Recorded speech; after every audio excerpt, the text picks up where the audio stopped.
আমাদের আজকের এই কর্মসূচিটা হচ্ছে টেকনাফের যে শিক্ষার্থী জিহাদি, এই জিহাদি যে আমরণ অনশন করতেছে তার প্রতি আমরা সংহতি প্রকাশ করে ডোসারের আয়োজন। এবং আমাদের সাথে ঢাকা বিশ্ববিদ্যালয়ের শিক্ষার্থীরা, ঢাকার জগন্নাথ, জাহাঙ্গীরনগর এবং ঢাকার আশেপাশের বিভিন্ন ইউনিভার্সিটিতে পাবলিক প্রাইভেটে পড়ুয়া শিক্ষার্থীরা, আমাদের ডোসারের সাবেক সিনিয়র ভাইরা এখানে এসেছেন, সবাই একাত্মতা পোষণ করছেন।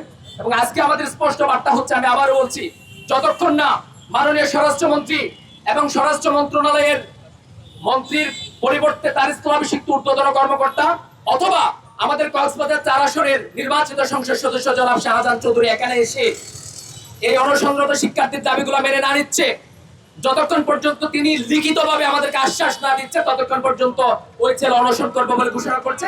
এবং তার সাথে আমরাও এই কর্মসূচি চালিয়ে যাব বলে ঘোষণা করছি।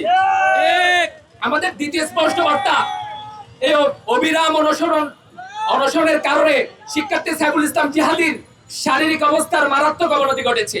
এই ন্যায্য আন্দোলনের মুখে অনশনরত শিক্ষার্থীর স্বাস্থ্য ঝুঁকি, কোন শারীরিক স্থায়ী ক্ষতি কিংবা জীবনহানির মতো অনাকাঙ্ক্ষিত ঘটনা ঘটলে তার পূর্ণ দায়ভার সরকারকে নিতে হবে। আমাদের দাবিসমূহ আপনাদের সামনে উত্থাপন করছি। 1 নম্বর, জাতীয়ভাবে যৌথ তদন্ত কমিটি গঠন করতে হবে। এটা আমি কেন জাতীয়ভাবে বলছি জানেন?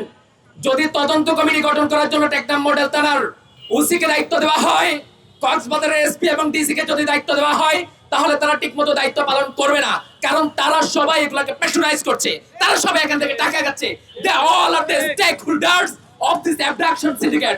সুতরাং আমি সরকারকে বলবো, ডিজিএফআই, এনএসআই এবং দুদকের সম্মিলিত একটা টিম নিয়ে জাতীয়ভাবে একটা তদন্ত কমিটি গঠন করতে হবে এবং সরকারি উদ্যোগ দিবে, সরকারি বের করবে who are the stakeholders of this abduction syndicate এবং সরকারি সেই তালিকা প্রণয়ন করে সরকার তাদেরকে জিরো টলারেন্স দিবে। যারা হচ্ছে অপহরণ চক্রের সাথে আছে তাদেরকে জিরো টলারেন্স দিয়ে তাদেরকে চিহ্নিত করে গ্রেফতার পূর্বক তাদেরকে সর্বোচ্চ শাস্তির ব্যবস্থা করবে।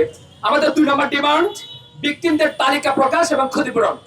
আবারও বলছি, গত 4 বছর ধরে যারা বিভিন্ন মুক্তিপন্থী উদ্ধার করা হচ্ছে তাদের পূর্ণাঙ্গ তালিকা প্রকাশ করতে হবে এবং তাদের এই ক্ষতিপূরণ সরকারকে দিতে হবে। আমাদের 3 নম্বর দাবি, পাহাড়ি এলাকায় চিরুনি অভিযান করতে হবে। অপহরণ ও মুক্তি আদায়ের বন্ধের দুর্গম পাহাড়ি এলাকাগুলোতে ড্রোন প্রযুক্তি ও আধুনিক সরঞ্জামের মাধ্যমে সেনাবাহিনী, বিজিবি ও পুলিশের সমন্বয়ে নিয়মিত যৌথ বাহিনীর চিরুনি অভিযান পরিচালনা করতে হবে। আমাদের সর্বশেষ দাবি, রোহিঙ্গা ক্যাম্পের নিরাপত্তার জোরদার করতে হবে। ক্যাম্প কেন্দ্রিক অপরাধমূলক কার্যক্রম যেন স্থানীয়দের নিরাপত্তা বিঘ্নিত করতে না পারে, সেজন্য গোয়েন্দা নজরদারি ও নিরাপত্তা বেষ্টনী আরো শক্তিশালী করতে হবে।